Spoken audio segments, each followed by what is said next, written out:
So abalungi bekwano mwenna ba team Becky nja kubebaza era nja kusigala nga mbebaza byonna bimusobodde okukolera Becky bimusobodde okukola okunkolera embeera ebaddewo mwenna abasobola okujja okuziika mwebale kwerekerako Becky mwenna abasupportinga Becky mu ngeri ez'enjawulo mwebale nnyo okuba nti at least right now nzikiriza nti Becky teyerabiddwa Becky tanneerabirwa era Becky legacy egenda kusigala ng'etambula olwaki kye yali ye ng'omwana olwa impact gyateekawo olwaki kye yayitamu ebiseera ebisinga kino kitulaga nti buli mbeera gye tuyitamu buli mbeera ena gy'oyitamu eri accounted somewhere bwaliwo maaso eyo bw'ojja okusangiramu kyenandiyise obwenkanya mu mbeera eyo Becky yasabanga essaala n'ayagala ebintu bingi bye yayagalanga bye yasabanga and all that but unfortunately I think Becky yali tagenda kubeera part of all that kye tutamanya she wasn't going to be part of essaala ze yasabanga no teyalina kubeera part of them naye zigenda kusigala nga namu essaala tefa essaala kubanga musange essaala esigala namu ne bwe banga leero osabye essaala nga tekituuse ku bulamu bwo kijja kutuuka eri famire yo kijja kutuuka eri abaana bo kijja kutuuka eri abazzukulu bo essaala tefa essaala esigala namu so Becky yasaba essaala ze yasaba nga akyali mulamu naye however much Becky yawummula nzikiriza nti essaala za Becky zisigala era zigenda kusigala nga namu so bambi mbebaza mwenna mwebaza mwenna abalungi abaddewo mu mbeera eyo maama Becky yadde ekimuli ku Becky ku lwokusatu agendayo nassa ekimuli ku muwalawe kinalowooza nti bw'abanga Becky yasonyiwa n'agamba nti nsonyiye buli omu nsonyiye maama wange nsonyiye abankola obubi bonna nsonyiye bye nasobya then bye nasobya mu nsonyiwe then ne bye nasobya mbasonyiye bye nasobya mu nsonyiwe n'abansobya mbasonyiye settlement ya Becky wera ka video akasinga mu abasinga obungi mwakalaba waliwo yaddansa ba video za Becky ezine mugamba na video essuka mu 1000 na video ezisuka mu 1000 nkyaziina saazideletinga nazitereka bulungi nnyo olw'ensonga nti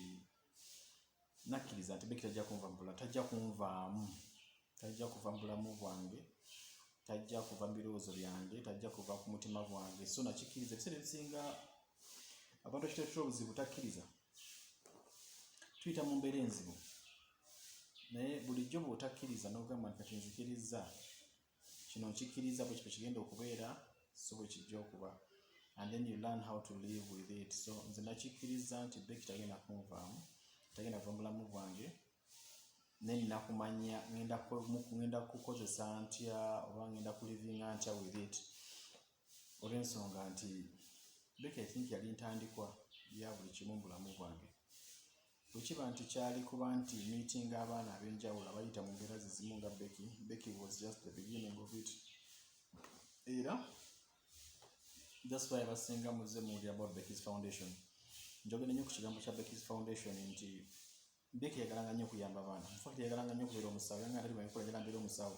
nemugamba kirungi ojja kubeera omusawo naye ng'ekimubeeza omusawo ki yabeera nnyo mu ddwaliro okumala ebbanga ddingi nga laba abaana banne bajja ne balwala ne bajja nga bali mu mbeera mbi bakaaba babonaabona bali mu bulumi nange ate njala nkule nzijanjabe ng'abaana abo njala nkulenga bwe nti nemugamba okay fine so yalinganga ayagala nnyo okubeera omusawo ayambe abaana balala abatreating so abeeko ne service oba n'obuweereza bwakola naye obuweereza bwa Becky obwo teyina bukolanga ye naye ffe abasigaddewo nga tulabye embeera ya Becky n'ekikyayiseemu tugenda kupushinga obuweereza bwa Becky mu maaso obuweereza bwa Becky bugenda kusigala nga butambula Becky's Foundation egenda kubeerawo egenda kwekwata ku baana ab'enjawulo abayita mu mbeera zonna si baana bokka naye ng'abantu bonna abayita mu mbeera enzibu nga biri omuntu yeetaaga obuyambi olw'ojjuzo yaŋŋamba nti Alani amazima twagala okuyamba naye twakoowa tuyambye abantu ne batujjukira tukoledde abantu ebirungi ne batasiima ndowooza y'ensobi gye tukola y'ensobi eyo gye tukola nga tuyamba bulijjo buli lw'oweesaayo ddyo n'oyagala n'ekkono emanyi awo lw'oweesaayo ekkono n'oyagala n'eddyo emanyi y'ensobi gye tukola nga tuwaayo oba nga tuyamba tukola ebintu nga tusuubira okufunamu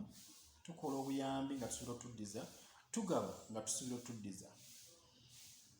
eyo nsobi gye tukola mu kintu ekyo. Buli lw'oba ogaba tosuubiranga kuddiza,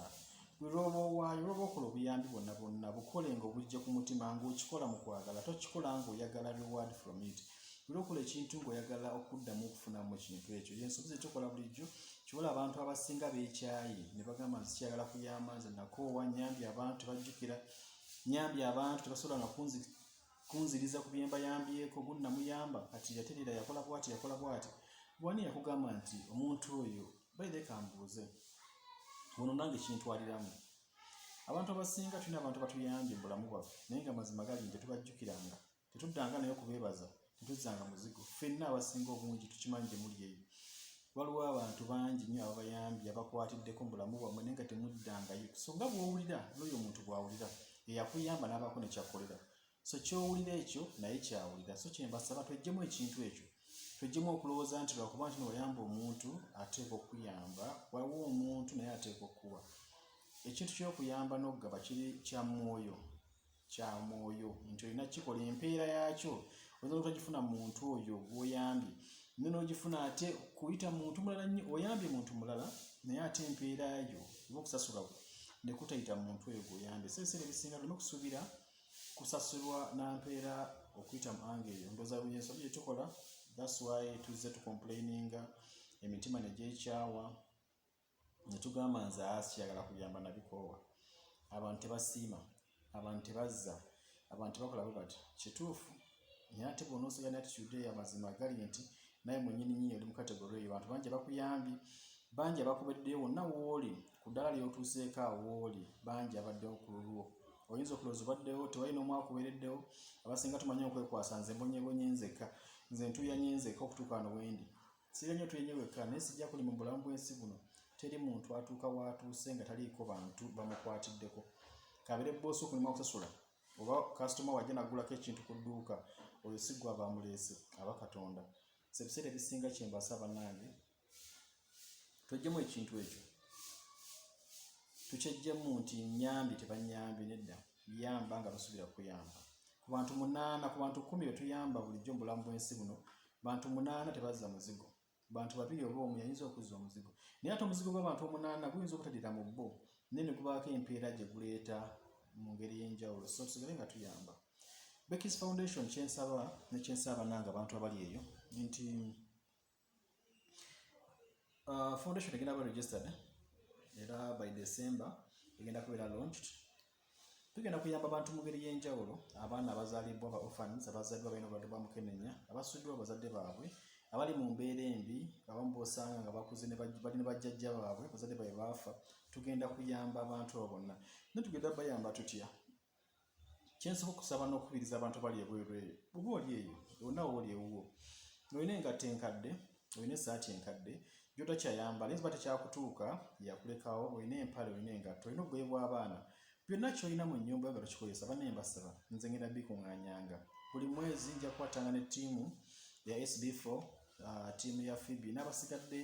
ba tiktokers ne ba media groups abalala, tukwatagane nga buli mwezi tukwatenga ebintu ebyo tubitwalenga tubidonatingira abantu ababyetaaga bangi nnyo. SB4 ba meeting ebweru eyo nga beetaaga obuyambi buno, so tujja bitwalanga tubibawe tube nga tukola ekintu ng'ekyo. Olina engatto gy'otakyayambala, naye waliwo ayagala engatto eyagende ku kyaki. Gw'olina engatto naye obudde obugenda ku kyaki oba obugenda mu muzikiti okusaba tobuyina, naye ate olina engatto z'otayambala ezaakulekawo, kwata engatto eyo.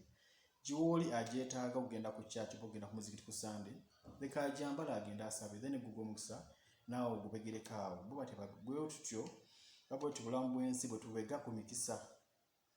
So gaba ky'olina kyotakwesa, waliwo akyetaaga, ate nga mu kwetaaga kwakyo ekintu ekyo kirina bwe kigenda omutwala ate wagenda okuweera omukisa nga akusabidde gwa kimuwadde. So kyembasaba byonna alina ky'alina, kyonna ky'olina bambi kiweeyo. Ngatto, saati, empale tekyakutuuka, leka ddeeto giweeyo, gireeto gikuŋŋaanye tutwale mu bantu abo. Nja bikuŋŋaanya, nja bikima, nja bipiikinga. Munkubire amasimu, mpite namba yange y'essimu eri 0788242911 ne 0704806030. Munkubireko, nze nja kupiikinga ebintu ebyo mbikuŋŋaanyenga, mpite ttiimu zennabamusenda bankwasaganyanga nazo, tugende mu malwaliro, tugende wa, tugende mu gundi z'abaana ezo homes ez'abaana, donating ebintu ebyo naye mbasaba era nyongera okubasaba nti bannange leka tukwasaganiza wamu then n'omutima ogugaba leka gweyongere mufe leka tugabane tulagale twagale bannaffe tugabire bannaffe I think kijja kukyusa mu nsi yaffe otherwise ebintu bingi nnyo bitasobola kukyusa mu lunaku lumu babbiri naye ate kyemanyi nti singa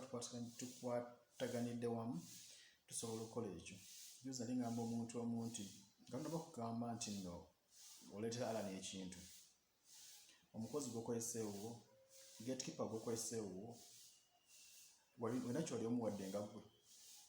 olokedeko nogaa gatekeeper ono engatto zino tezikyantuuka nzimuwe oba ono omukozi talina kiteeteeyi